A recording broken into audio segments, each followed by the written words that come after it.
Hi everyone, in this tutorial I'm going to show you how to draw tree bark in graphite. Now because this can be a very overwhelming texture to draw, I like to break this up into more layers and really simplify that process. So the first stage is I like to use a paper blending stump and graphite powder just to block in a few of those main darker areas. Now the reason I like to do this at this stage is I can look back at my reference photo, back at my drawing and know exactly where I am because I've got these few areas mapped in first. This can make the entire drawing process much easier to tackle. Now depending on how your brain processes that reference photo, it might be that you notice some bright highlights or a specific pattern, a texture of some kind in that reference photo rather than the darker areas that I'm blocking in here. So it doesn't matter what it is, but I do find that having something in place first at this stage can make that drawing process more accurate. We've got that area in that we can relate to when we glance back quickly from that reference photo and our drawing. Now when I start with the pencils here, this is where rather than working on another area and not really progressing to some kind of detail, I'm going to make this easier mentally where I feel like I'm achieving something and not staying at that base foundation stage for too long. Now I find this is really beneficial when working on something that's complex. So when we're working on something that we're more confident with or something that is just generally a little bit easier, we can therefore work on more of those layers at one time. But certainly something that is more challenging, working on these smaller sections initially can again just help us work more effectively throughout that drawing process.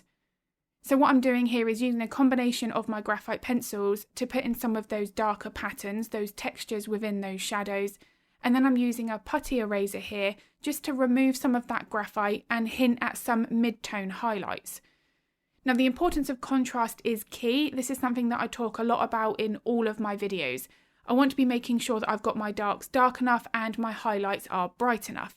So as I'm coming back in with my darker graphite here, I'm working in between my highlights and adjusting those values.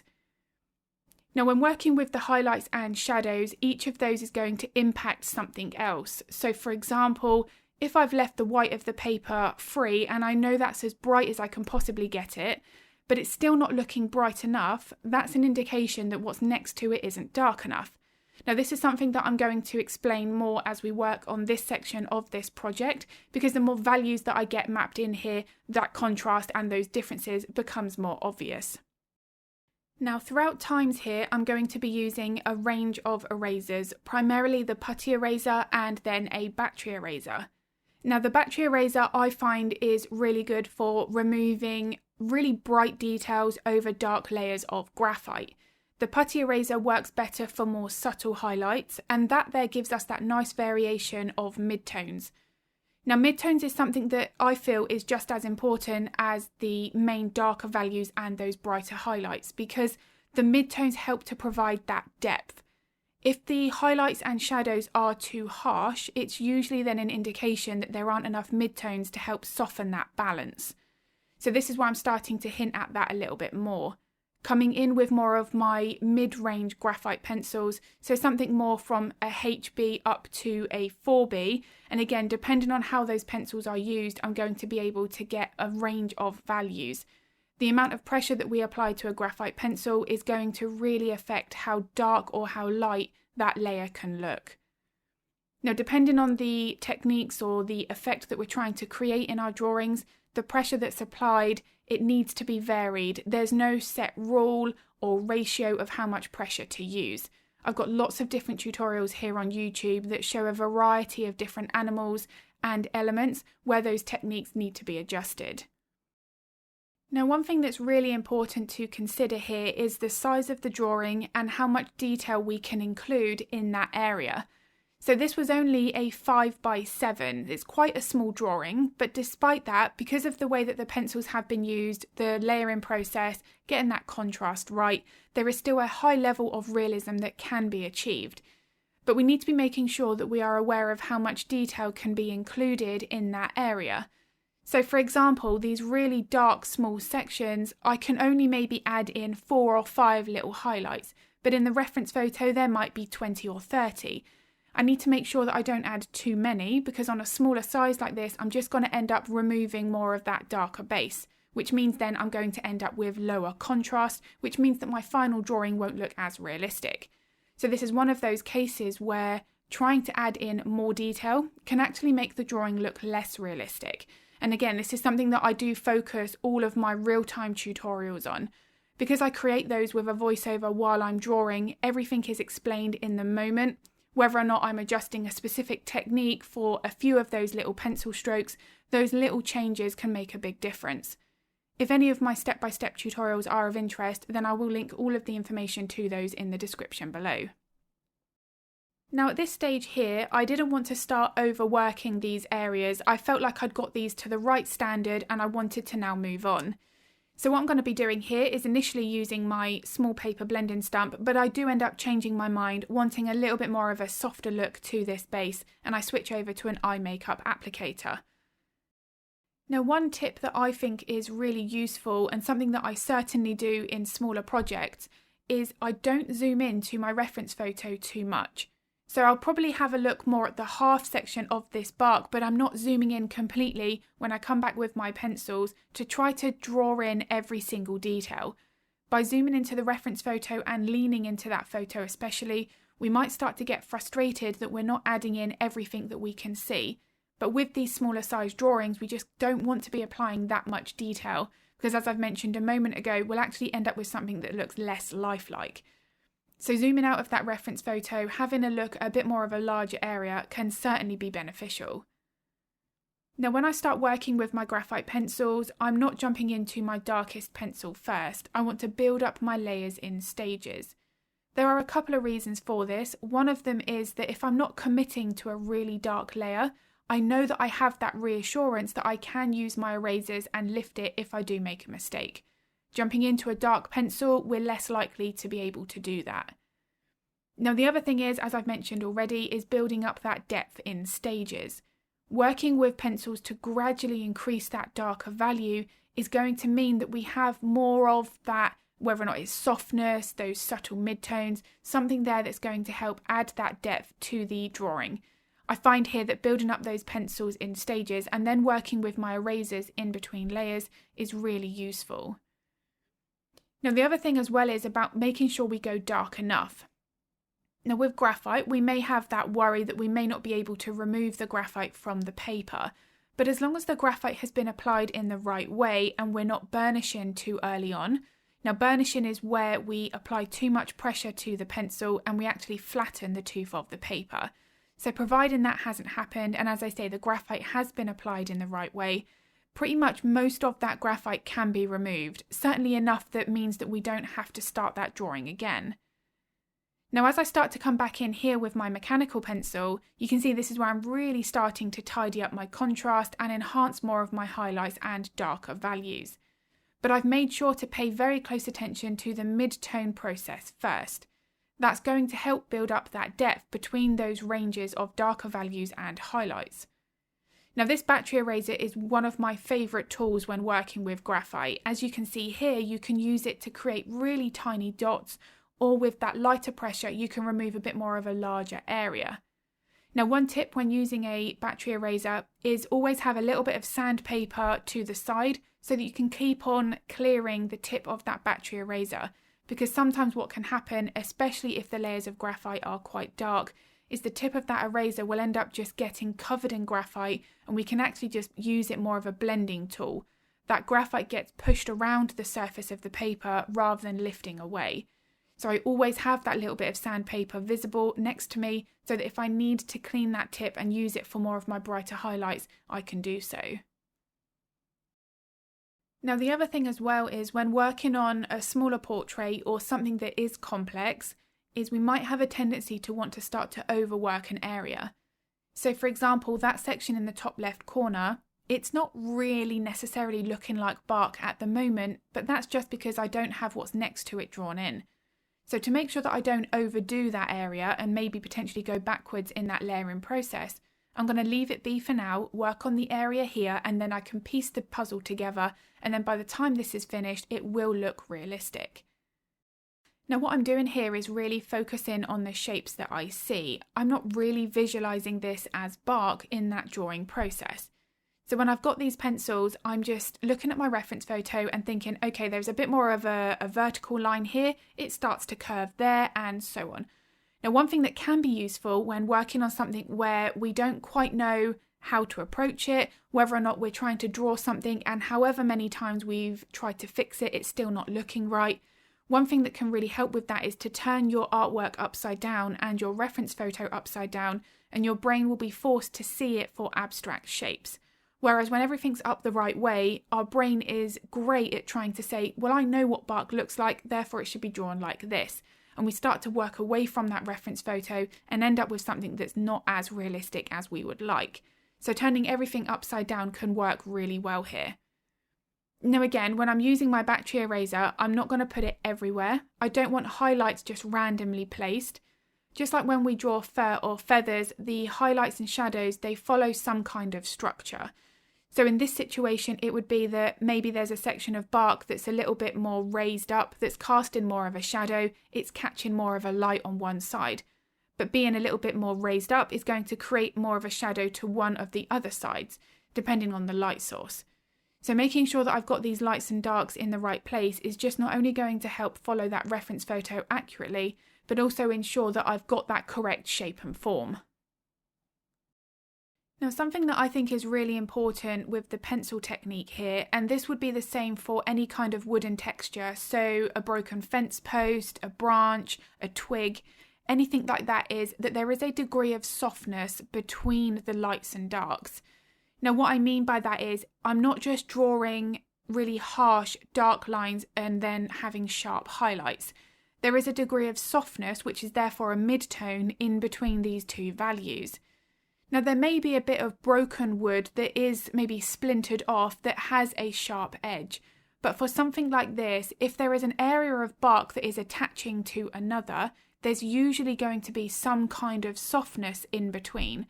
Now I'm not looking to blend that area and create something that's out of focus or blurry, but I don't necessarily want to have really harsh edges either.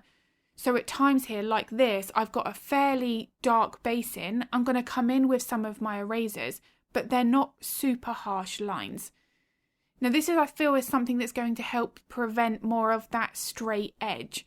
So anything in nature doesn't have any straight lines. Obviously with something like that, we're looking more at buildings, actually more man-made structures. But with this, everything has a slight curve to it, those bumps, and that I want to try to capture. Trying to have too many harsh lines there can actually make something look like it is man-made or artificial. So what I'll do in these situations is, if it looks like it's more of a harsh line, I might zoom into that reference photo a little bit closer just to see whether or not it is actually as harsh as it appears.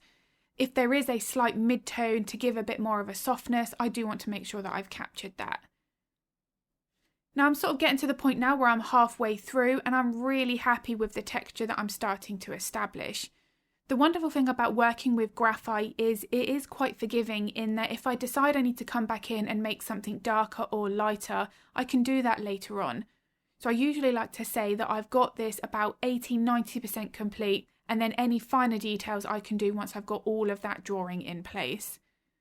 And again, this is just a rinse and repeat process here, so I'm just starting to use more of my mid-tone pencils to map in some of those structures, and then I can darken that up in stages. One thing that I haven't done here is, with this area of the bark that has more highlights, I haven't just gone in with a more darker graphite powder base. I want to be able to darken that in stages rather than committing to a darker layer and then feeling overwhelmed with that. So the area underneath the bird, I did use far more of a darker layer, but that's in shadow because of where the bird is perched on top. So the way that I decide whether or not I need to have a lighter base or a darker base is going to be very individual, not only to the reference photo, but each section within that reference photo, which is why I don't ever like to work with one solid layer. I just find that I'm more than likely to make mistakes in that layering process because I've already then committed to one established value.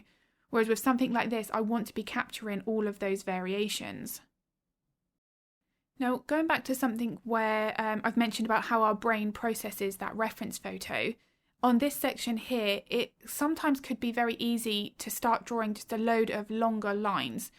But noticing the areas where it sort of splits off to the left or the right is what also helps to give that texture. So although I might start off with some more vertical lines, I'm always then breaking that up later on, and you can see now here that there is more of that variety. With anything that we're drawing for realism, fur, feathers, whiskers, I want to be making sure that I've got a range of something. So whether or not it's a range of values, a range of length of pencil strokes, the range of how that fur direction changes, this variation is going to really help that depth and make that artwork just achieve that much extra level of realism. Now, one big tip here, if we are using our erasers and they're not really working, they're not making those highlights bright enough, it might be that there's not enough graphite underneath to remove. This is something that can happen very easily because, again, going back to what I've mentioned, we might be a little bit more cautious about making a layer too dark. But if you do feel like that eraser should be working, so the tip of the eraser is clean, you're using the right amount of pressure and so on, but it's just not working, it might be that you need to make your values darker. Now, one thing that is always useful is to actually work with a black and white image. So I will always turn my reference photos grayscale for my graphite drawings so that it's easier to visualize those darker values, the midtones, the ranges of greys that we need to capture here. Working from a colour photo can actually make that far more difficult. Now, something I've been speaking to a lot of artists about recently is how to work through that feeling of being burnt out. Now, I think this is normal to experience this at some point, and the way that I like to overcome it is by working on projects that are smaller. Now, this Nuthatch tutorial, it's actually quite complex with this bark texture, but it's not massive. So this is one of those ones that I did enjoy that didn't require, a vast number of days at the easel to get finished. This kind of project, or working on something that is even simpler, more smaller, can be really useful. Now, something else that I think can contribute to developing more of the burnout feeling is if we have lots of unfinished work. Now, this is something that used to happen to me all the time when I worked with oils many years ago. Because of the slower drying time, I would end up having maybe up to 10 paintings on the go at the same time, because while I was waiting for one layer to dry, I would start the next painting. The problem that I found with that is I'd have so much sort of motivation to then work on the next project if I was excited about a different reference photo I found, that I just lost interest in the ones that I started with. Now, the way that I overcome that is I've now got a rule that I don't start another project with the medium that I'm working in until I've got that one finished, which is why I ended up switching from oils to acrylics, because with acrylics we can wait even just up to a few minutes for that layer to completely dry, which of course we can speed up using a hairdryer. But because I was able to then get one painting finished without having that slow drying time, I found that I stopped having all of those unfinished pieces that then made me far more motivated with that project I was working on. So there are different causes, but finding a way to work through that is going to vary depending on that cause, but there are many different ways that we can work through it. Now, as I've said, working on multiple projects at one time can make us feel really disheartened because we don't ever see a portrait finished. So if there is something that you are experiencing, I certainly myself have found it really useful to just make that new rule that I don't start the next project in that medium until I've got the last one completed. Now, one thing that's really important for the end stages of a drawing is to make sure that we're not starting to get a little bit tired or a bit more slacker with that layering process or the techniques that are required. Now, I think it's very easy for the last stages to have that occur because we've maybe put in so many hours to get to that point that we might start skipping areas where we might not even realise we do it at the time. And knowing when to call an artwork finished can be a little bit tricky to judge. Now, one way that I like to work that out is to take a photo of what I think is the finished drawing and have a look at it on a smaller screen. So I will usually take a photo on my camera because I can get better quality with that. I want to be making sure that I've got the angle right, that I'm getting a good representation of that contrast, the lights and the darks. Once I've done that, I'll then have a look at it on my mobile phone. So being able to visualise that on a smaller screen, we're usually more likely to then notice things that need to be adjusted. If I look at it on my phone and think, no, do you know what, nothing's standing out to me, I'm happy with that, then I can call it finished. But calling artwork finished too soon is definitely something that can happen if we are starting to get tired in that drawing process. So what also I like to do is when it is finished, I will put it away for a day or two and then I will get it back out. At that stage then you can also take that photograph, you don't have to do it right away, because usually once we've then rested our eyes and had a look at that drawing, it's also another way that we can identify if there are any changes needed. Now if you would like to see a video on how I did the bird, I did upload that to YouTube last week, so I'll pop a link to that video in the description below. But I do hope this video has been useful. If it was, I'd be very grateful if you could give it a like and a thumbs up. It makes a huge difference to my channel. I also upload a couple of videos to YouTube every week, so if you would like to get notified of that content, then don't forget to hit the subscribe and the bell button. If you do have any art related questions, feel free to pop them in the comments below because I'm more than happy to help if I can. And if you are interested in drawing along to this real-time tutorial or any of my other step-by-step lessons, then I'll link all of the information to those in the description below as well. But I'm going to be uploading another video next week, but as always, thank you so much for watching.